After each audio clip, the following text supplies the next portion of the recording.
All right, welcome everybody. I'd like to welcome you to another one of our Wednesday Wisdom series where we cover just a variety of tech tips. Usually we deep dive pretty good into various topics. I want to introduce myself. My name is Cohen Barnes. I'm the CEO of Sundog, and I have with me today our account manager, Rich Cackery. Rich, welcome. Thanks for helping out.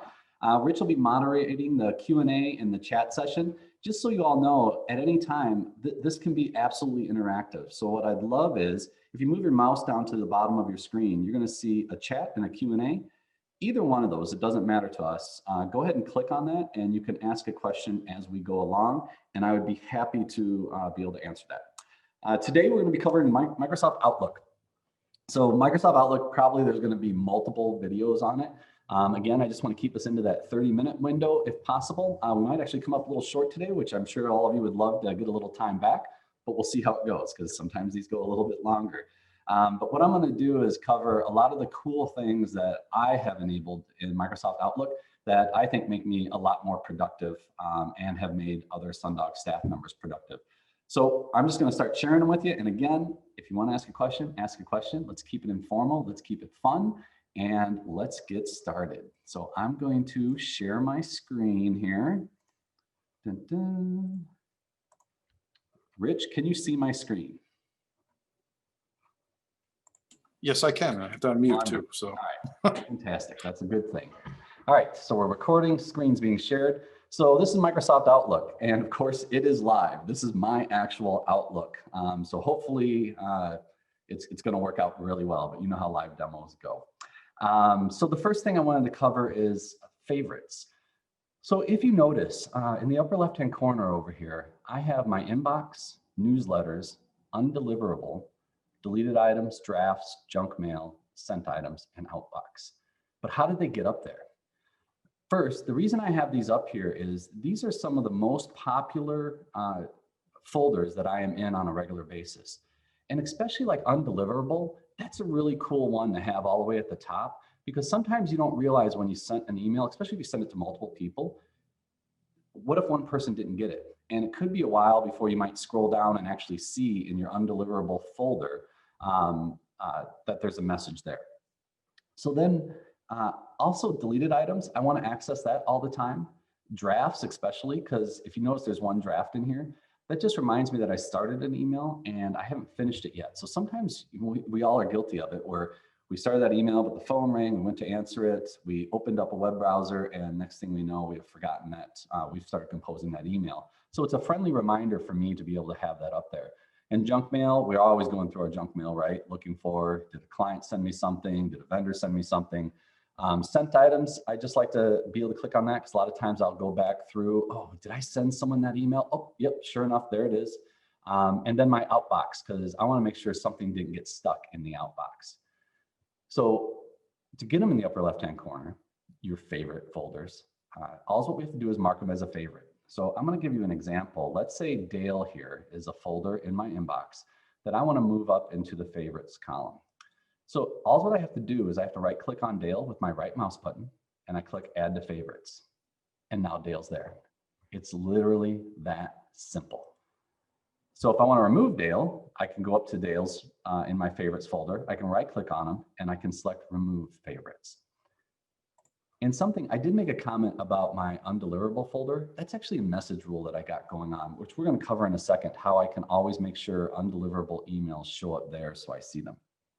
All right, so favorites, then another feature I love and I wish more people would do, and I'm guilty of not doing it every time too, is setting an out of office message. So if you're going to be gone for a period of time, usually it's vacation, conference, something like that. I have some engineers that actually do it on a regular basis when they're going to be on a project and they're going to be out for an entire day. They just set an out of office letting everyone know I'm not going to be available. But what's cool with the Microsoft 365 platform, if you set your out of office here, right? When someone's in Teams, let's say, for example, and they're going to reach out to you, they're going to see that you're actually out of office in Teams as well. So there's a lot of synchronization that goes on, as you've all heard me talk over and over again about the Microsoft 365 platform and how cool it is and all those integrations. This is one of those integrations that's there. So if you want to set an out of office, just go to File, Automatic Replies, and you're going to see it here, but there's some really cool features. first, you got to go ahead and send automatic replies. There's two kinds of replies that can happen though, for people inside your organization and for people outside your organization. So what's really nice is I can just tell staff really quick, hey, this is what's going on. Hit me up on Teams if you need me, no problem whatsoever, right? But outside my organization, I might want to be a little more formal. And in this case, I do. But there is a checkbox here, if you notice, auto reply to people outside my organization. This gets in a little quandary sometimes on whether people want to do an out of office for outside the organization. An example, actually a couple examples would be, I might be traveling at a conference. So ultimately I'll be checking my email, responding. So I don't need to send an out of office to people that I'm at a conference when I'm going to respond to their email if I get it. But I wanted that auto reply to go to my staff so they remember, hey, I'm not in the office. So if you need me, you're going to have to call me on my cell or something like that, right? But let's say I am on vacation for an extended period of time. It is important that if my clients email me that they know that I'm out of office. I'll go ahead and check auto reply to people outside my organization. Cool thing is too, mostly when someone sends an email and they get the auto reply, if they send you another email, they're not going to get it again. So it's not going to keep continuing every time they engage with you. It's just one time notification for them. So I'll go into a little more detail, but that's right. The second case of why some people don't do auto replies for outside the organization is you're confirming your valid email address to a potential spammer. Maybe what you're going to put in your out of office, which if you look, I did as well. I put Rich's email. If you have any issues outside of service, contact Rich. He's your account manager. And I give his email address, which means, sorry, Rich, I give your email address out to every spammer that sent me a message to my inbox. Now they got his and they can spam him too. But I'm just believing in sharing the love. I believe in sharing the love, Rich. All right, so it's really cool to be able to do that where you can have, as I mentioned, outside your organization, you can be a little more verbose, and inside you can be brief and let people know what's going on. But it's not a new feature, but it's new for some of us old timers. If you haven't been in here in a long time, I can set it to only send during this time range. I love that because if I know I'm going to be gone, let's say this coming Friday, chances are I'm going to forget to set it Thursday night. So what I'll do is I'll go ahead and schedule it that I'm going to be out of office Friday, let's say. And let's just go ahead and do that. I'm going to leave Friday the 23rd and I'm going to leave at 8 a.m. and my return time. So a lot of times if I'm just going to be gone Friday, I won't set my return time as Monday. I'll just do it to end of day Friday, because after that, people wouldn't expect me to get back to them anyway. But what is awesome about that end time is you won't forget to undo your out of office message. So that's just a really cool way to let people know when you're going to be gone. And that is the set an out of office message. Any questions, Rich? There's not right now, no. All right. They're like, I know how to do this, Cohen. You kidding me? All right. So, okay. So another productivity enhancement. I know many of you are just like me, where you have a lot going on. Cell phone calls, text messages, Teams messages, emails are coming in, desk phones ringing. It's really easy for all of us to get distracted these days, right? You know, your cell phone, you can actually turn off notifications for periods of time, things like that. But what I do in Microsoft Outlook on every one of my devices is I'm going to turn off notifications of new email, because I get on average 150 to 200 emails a day. That means 150 to 200 pop-ups on my computer screen or sounds, or the mouse cursor will change, which is incredibly distracting, because when you get a new email, usually you break your train of thought and you want to check it real quick.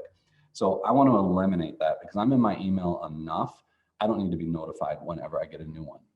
So I click on File over here, and I go to Options, and we'll click on Mail. And you'll see when a new message arrives, by default, it's like play a sound and display a desktop alert, which that's with Windows 10 in the bottom right-hand corner, how it'll pop up and tell you, you have a new message. I just get rid of those so I can keep my focus on the task at hand and not be interrupted every time an email comes in. So that is definitely one of my favorite ones.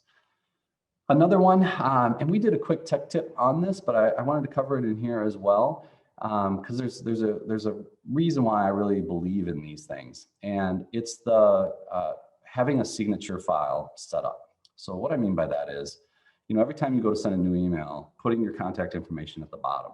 And when you reply, let me show you real quick. So I interrupted you here.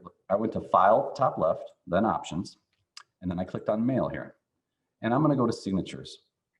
If you notice, I've already got a signature set up in here. So if I wanted to change it, and sometimes I do, sometimes I might add my cell phone if I wanted to, or I might change an email address, but ultimately this is every new email I create. This is the signature at the bottom of it.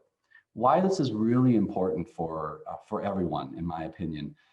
I've had multiple times when it's a vendor has reached out to me or a client has reached out to me and they have no signature and they're like, call me. Well, that's difficult. If I don't have you in my contact folder, if I don't have it recorded, or definitely don't have your cell phone, I've got no way of knowing how do I get a hold of you. So now you're making me go on your website, dig around, find the phone number, call into the main line, yada, yada, yada, right? If we want to be really effective and have quick communication, a signature file allows you to do that super easy and make it really easy on the people you're communicating with. So this is almost just doing a solid for those that you engage with.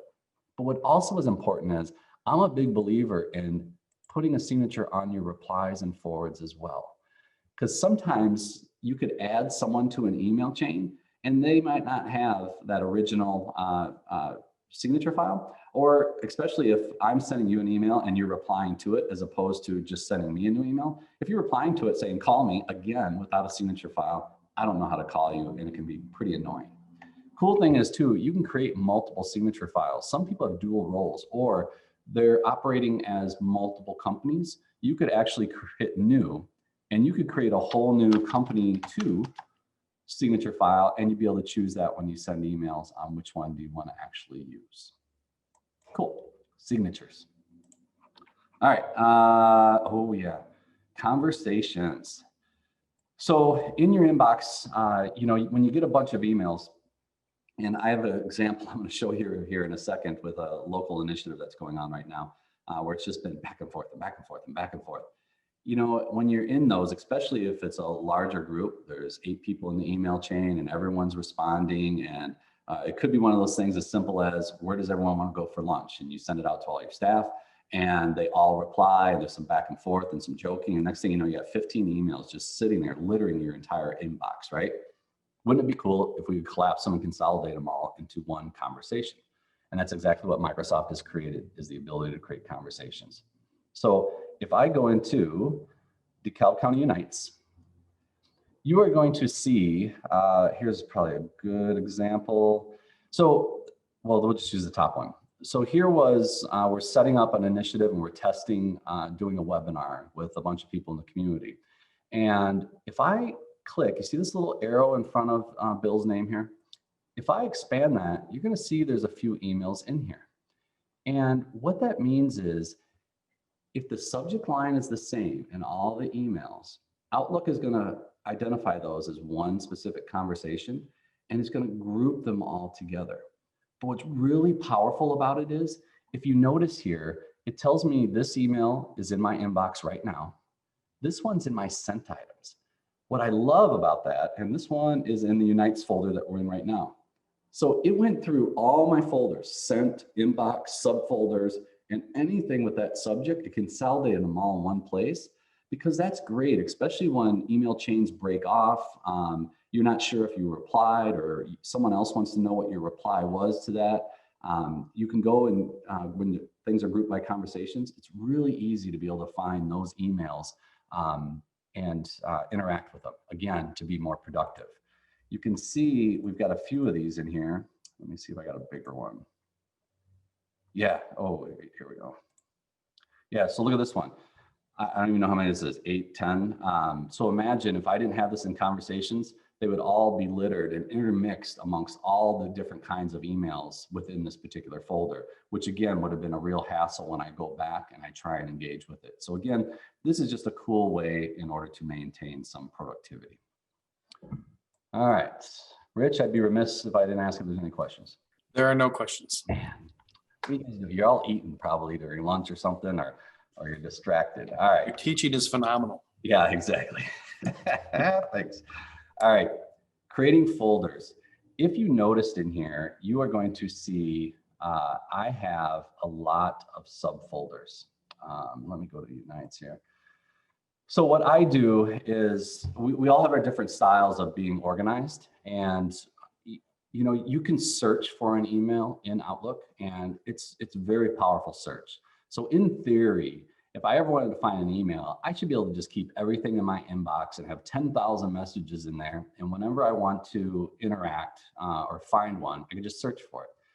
But the problem I've always found is there's times where I don't remember so-and-so's name, or I don't remember the company, or more importantly, I don't remember like the subject line or what they called something. So I may have, you know, 100 messages from Bill, but I can't remember specifically which one that was. And if I have to search for Bill, I'm going to get every email I've ever sent to Bill and everything in my sent items and all that. So there are times, and I do it with staff a lot, where I want to move them into a particular folder, like Unites, let's say here, which is a group I'm a part of, once I have interacted with that email and I have read it. So let me show you what I mean by that. In my inbox, if you notice, I have 60 messages total in here. That's it. That's my entire inbox. You can see we've already had, since we've started, I've gotten 10 unread. So 10 have come in. I need to do something with those. I could delete them, or I could move them if it's a staff or if it's a vendor folder, right? But I need to be able to move them somewhere. So that's where we can create folders and subfolders in Outlook, which are great for organization. And if you look, I'll show you really quick. As I scroll, you can see all the subfolders that I have, which is a ton. So they're super easy to do. You have your inbox. You can right click on it with the right mouse button, go to new folder, and I'll do _test. So what that underscore does is, and actually I should have probably done, let me try __. I've never done that. __ test. Perfect. So Outlook alphabetizes everything. And if you put an underscore in front of a folder, it brings it up to the top. So I do that for my most popular folders, especially when I have so many, I don't want to scroll down and get to them. It's a really easy way to be able to drag and drop, and I'll show you that in a second, but drag and drop messages to it because it's right there at the top. And I did an __, and it brought it even further up in the top. So let's say this test folder. So here I am in my inbox. I'm going through, I'm responding to messages, I'm taking care of things. And since my inbox is my to-do list, that's the stuff I know I still need to engage with, right? What I can do is I can click with my left mouse button, and I'm going to click and hold. I can click on this message here. I can drag my mouse over to __ test, and I can let go. It's gone. If I go to the test folder, you're going to see that's where that message is right now. So the way I operate is, again, my inbox is my to-do list. I know you can set it where, you know, okay, Cohen, all my unread emails are the things I need to interact with. But I have found in the past, sometimes when I click on a message, I forget to mark it as unread. There's some tricks you can do, but for me, really, it just works out well to make it where if it's in my inbox, it means I have to engage with it. I move it out and I'm good. So I think it really helps me be productive, especially with the amount of communications that I have on a regular basis. And I can organize things really well by putting them in their folder over there on the side. How are we doing, Rich? I had two questions come in. Yeah. The first one is revolves around conversations, and they'd like to know how to set those up. Oh, geez. That was Cheryl asked that question. I did get that. All right. They're really easy. So when you're in a folder, whichever it is, it could be your inbox. If you go up to the top, your search, everyone's Outlook might be a little bit different depending on the version you're running, but wherever your search is, if you just look for the light bulb, tell me what to do, type conversations. That's it. And you're going to see show as conversations come up. And when you click on it, it's going to say, in my case, it wants to disable it, but it's going to say, do you want to enable conversations in this folder or all mailboxes? So I really like conversations, but I don't enable it in all mailboxes. I don't really have a good reason for that. It's more just, it seems like it'd be a lot of extra work on Outlook's part, which might be a performance issue. I just enable it in the folders that I interact with a lot, as well as folders that have a lot of messages that go back and forth. So again, all's what you do is go up to your search bar, type conversations, click on it, and you would enable this folder. So you can do that in your inbox, your sent items, anything you want to enable conversations. How's that, Rich? Good, good. And then I also had a question for Maggie too. And once you create a folder and move emails into it, will those emails still be searchable in the main inbox or sent box? Yeah, that's a great question. All right, so here I am in my inbox, right? If I go up to search, you notice how it says search current mailbox? So what that means is a mailbox is all folders, all mail in your Outlook account. You can search for it. But if you notice on the right here, you can also search for just a current folder. So I only want to search for things that are in my inbox. Or let's go back to my test one, right? If I want to, let me hit the view so it looks better for you all. Boom. Reading pane, right. So I could type for register. It's going to find it in here. Or I could type for register on all mailboxes. And now it's going to search throughout my entire Outlook folder. So to answer your question, yes. When you move files around, you're going to be able to search for those from any mailbox or any folder. Just make sure you select your current mailbox so it searches all folders. Otherwise, if you just want to refine your search, like let's say you're in your sent items or your deleted items and you're looking for a specific message, select that folder that you're in right then. Cool. Anything else, Rich? Not right now, no. All right, sweet. All right, we created a folder, we moved a file to it, and just so you know, if you want to delete a folder, just with your right mouse button, right click on it, and you can select delete. Oh, where am I? Delete folder, there we go. Yes, now it's gone. All right, I'm gonna recreate that because I want to show you something else here. Test, all right. Message rules. If you notice, I have a newsletter folder here with some unread messages in it. So as we all know, and you can see from my inbox filling up as we talk, I get a lot of messages. And there are times that, you know what, it could be from a vendor personally, professionally, that it's a newsletter that they're sending out all the time. And I don't want to just delete it. I don't want to block them or mark them as junk. Because I might at some point want to go back and read one of their particular newsletters. In Men's Warehouse, in this case, you're going to see it is one of those where every so often I need to buy a suit. So I want to be able to find what the latest deal is. But I don't want to move that email every time it comes in to my newsletter folder. I also do this with my staff. If you notice, these folders over here are staff here at Sundog, and you can see there's unread messages in them.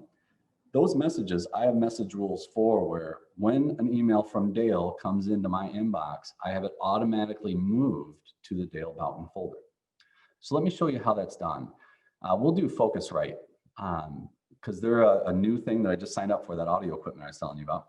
And I want to have it where any message from them going forward just automatically goes to my newsletter folder. So the first thing you have to do is have a folder for them to go to. So in this case, we created the test folder, but for Focusrite, I'm going to send it to my existing folder, newsletter. All what I do is with my right mouse button, I right click on it. I go down to rules and I want to create a new rule. It's great. I have multiple choices from Focusrite, so from this sender, or do I want to create a rule just for the subject line? Or a rule for who the message was sent to, right? So I'm going to do from Focusrite. And then do the following. So I have a bunch of different options. It could be play a sound, where maybe, every time, every time, I'm sure Rich has this set up, where any email from me, he has it play a sound, just so, he can hop right on it, I bet. So you could have it where it could play a sound, you get to pick the sound, or in this case, move it to a folder. So I clicked on move the item to a folder, and it brought up all the folders that I have. So if I expand inbox, we are going to see, where's my newsletter? In-house HGG. Oh, sorry, it's not in my inbox. If I scroll down, I'm looking. Of course, we are live. Newsletter. Where is newsletter? Oh, there it is. Okay. So I found my newsletter folder. Had trouble, but I found it. If I click on it, hit OK. So now it says, all right, when I get an email from Focusrite, I want to move it to the newsletter folder. And I hit OK here. It's going to take it a second to think. Nice feature is it asks, hey, do you want me to run this on all the Focusrite messages right now in my inbox? Absolutely. Save me the time of moving those suckers around. So I'm going to go ahead and check that. I'm going to hit OK. And now it just moved those over. And if I go to my newsletter folder, there's my Focusrite emails. So now every time Focusrite sends me something, it's going to shoot over to my newsletter folder. So if I need to engage with it, great, I can find them, but I don't have to waste my time moving those around all the time. And again, I do the same thing for staff. So if something comes from Betty, I have it automatically move it out of my inbox and move it over to the folder Betty, and it leaves it as unread. So I know visually when I go there that in this case, there's an email from Dale that I need to respond to. Any questions on that, Rich? There's not, no. All right, cool. Message rules. So groups, that's two quick things that I want to hit with you guys. If I go to my contacts here, you can do groups. So in this case, let me do like Proudly DeKalb. So if I go into Proudly DeKalb, I can group all the people that are in that I want to email to. All right, why would you want to do this? So imagine it could be a team in your organization. It could be a community group that you're a part of. It could be anything like that, could be anything like that. And what we want to do is we want to, let me minimize because I don't know what all's on there. What we want to do is make it really easy whenever we want to send that group a message that we don't have to sit there and remember, all right, Bob, yep, Sarah, yep, Steve. We just create a distribution group essentially. So in Outlook, we can create a new group and add people to it. And I'll show you how to do that right now. So in the upper left-hand corner, you can see new group or a new contact group. We want to do a new contact group. I need to call it something, test group. And I want to add members to it. So I'm going to select from Outlook contacts. In this case, I'm going to select Rich. Rich Caggery, there he is. Boom. I'm going to just double click on him. He's added now. Okay, awesome. And I'll save and close. And I'll show you the value of that. Now I could have added 20 people to that, right? So when I go to create a new message now, and I want to send it to, I just typed in test, and now my test group's in there. What's really cool too is sometimes you're like, oh, did I add so-and-so to it? That little plus sign in front of test group, if I click on it, it's telling me it's going to expand it. I'm going to say yeah, and it'll expand all and show you all the email addresses that are in that particular distribution group. So again, super easy way, especially when you're communicating on a regular basis with a large group, to be able to put them all into one test group and be able to email them and email them quickly, which again, just going to productivity, it's a great feature to have. I did have a question come in. Yeah. Christy wants to know, can those groups be shared? Can those groups be shared? To my knowledge, they cannot be shared. I have not come across that feature. But like everything, so the whole Microsoft 365 product line is constantly evolving. I rely on Google all the time, or Bing, but I would just type in Outlook group shared. And you can see if that might be a new feature within Outlook to be able to share groups. All right, last thing I want to show you is shared calendars. Well, these are great.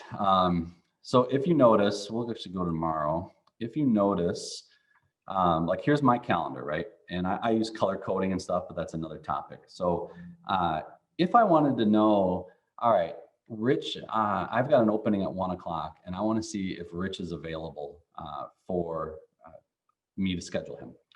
If you notice, I already have a bunch of stuff down here and they're all shared calendars. So if I put a check in front of Rich, it's going to show me this is Rich's calendar for tomorrow. So that's really neat because now I can see, yeah, he's available at 1 o'clock and I can go ahead and create a calendar event and invite him to that particular calendar event. Super cool. I can also, if I had multiple people's calendars, this little arrow here by Rich, if I click on it, it's going to bring the two calendars together. So mine you're seeing in pink here and Rich's is in green. So that's another way to see, especially with a bunch of people, you'll see a gap across everyone's calendar. Be like, that's the time I'm going to schedule that meeting. And I can bring Rich back out by clicking on the arrow going the other way now. And now we're back in the side-by-side view, which is really neat. And if I get tired of looking at Rich's calendar, I can go ahead and just click on the X here and it just goes away. But if I ever want to re-add it, it's there. The question is, how did I get all those there? If you want to access someone else's calendar in your organization, by default, you don't have permissions to do that. So what you do is you go to File, you go to Open, Other Users folder, which is not showing me anything right now for some reason. You gotta love a live demo. Let me go back to Calendar, File, Open. There we go. Open Other Users folder, and I would type in Rich. Let's see if I can do it this way. Rich Keckery, calendar, hit OK. Since I already have access to Rich's calendar, it went ahead and opened it for me. If you do not have access to it, it'll prompt you, you do not have access to so-and-so's folder. Do you want to send them a message asking for access? And you can say yes. That individual then will receive an email in their inbox saying, Cohen asked for permission to your calendar. Do you accept? And when they accept it, then you'll be able to access their calendar and they will show up in your shared calendar functions on the left side of your calendar within Outlook. Anything else, Rich? Yeah, I had another question come in from Peter. It says, if I send an email to a created group, does everyone see all the people in that group? Yes. Yeah, so that in that case, what you would want to do is, if I created a new email, if you hit 2, because it doesn't show up by default, if you hit 2, you have blind carbon copy here. So I could go to test. Where's my test group? Oops, go to contacts. There's my test group. I could BCC them. So now you notice I have my test group there. What I do a lot of times when I'm doing something like that is I'm going to go ahead and put my own name in the to field. I'm going to blind carbon copy this group, or it could just be individual emails too. However you want to do it, put in my subject line, put in my body and send it. When someone is in the blind carbon copy field, there is no way for anyone that receives that email to know who is in that blind carbon copy field. The BCC field, that information stays in your Microsoft Outlook. So that's a simple way to get around that, to be able to hide that from others, just in case you want to do that. And I get it. There are times where you do have a distribution group for whatever reason that you just don't want to share, privacy reasons, share other people's emails. It could be if you're emailing out to a bunch of your clients. You just want to keep that private, but you always want to have that group ready to make it super easy to be able to email them all in a pinch. Again, just click on your to button, find whoever you want, click on BCC, and they'll show up in the BCC line. Good, Rich? We are good, yes. All right. Hey, any quick questions before we wrap up here? You got 10 seconds to be able to type those in, because we are at the 35-minute mark. I told you this would probably go long. It's amazing how fast time flies here. All right, perfect. All right, so I'm going to go ahead and wrap up. As always, I'm Cohen. Rich is on the call as well. I just want to thank you for attending our monthly Wednesday Wisdom series, where we try and provide some useful information for you. Be happy to be receptive to any topics that you might have. So feel free to email us. But if you have additional questions on anything that we have here in Microsoft Outlook, please just reach out to us at 815-991-2400, or you can email your team at sundogit.com. I also wanted to share with you all that our YouTube channel has a ton of tech tip videos, some long ones and some just snippets, really brief, cool information for you. And to go to our YouTube channel, the easiest way is go to our website at sundogit.com and scroll down to our social media icons, and you'll see our YouTube channel there. Take a look. You can share those with all of your staff. Again, there's a lot of information on there, especially on the Microsoft 365 product stack. Other than that, I hope you enjoyed this. I hope you learned a little bit more on how to be more productive on Microsoft Outlook, and I wish you all an absolutely wonderful day. Take care, everyone.